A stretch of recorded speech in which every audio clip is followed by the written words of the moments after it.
السلام علیکم دوستو، آج کی ویڈیو میں ہم بات کریں گے پاکستان کی ایک ایسی آواز کے بارے میں جو روح تک کو چھو جاتی ہے، آبدہ پروین۔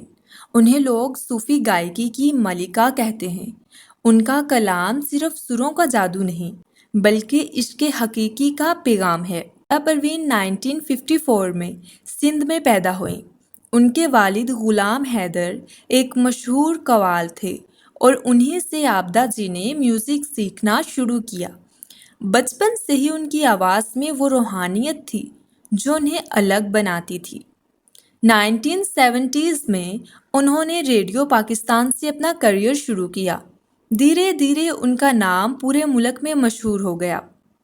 آج ان کا کلام صرف پاکستان ہی نہیں، انڈیا، مڈل ایسٹ، یورپ اور امریکہ تک سنا جاتا ہے۔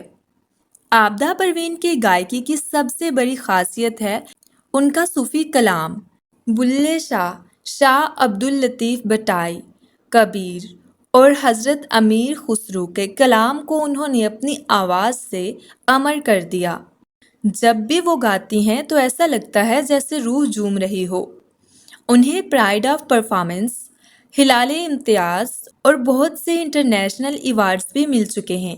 آبدہ جی نے کوک اسٹوڈیو پر بھی اپنی پرفارمنس سے نئی نسلوں کے دل جیت لیے۔ آبدہ پروین کی آواز ہمیں یہ یاد دلاتی ہے کہ میوزک صرف انٹرٹینمنٹ نہیں بلکہ روحانی سفر بھی ہے۔ ان کے گانے انسان کو اندر سے سکون اور محبت کا پیغام دیتے ہیں۔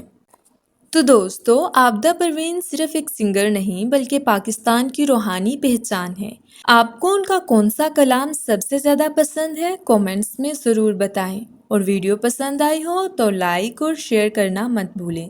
ملتے ہیں اگلی ویڈیو میں، تب تک کے لیے اللہ حافظ۔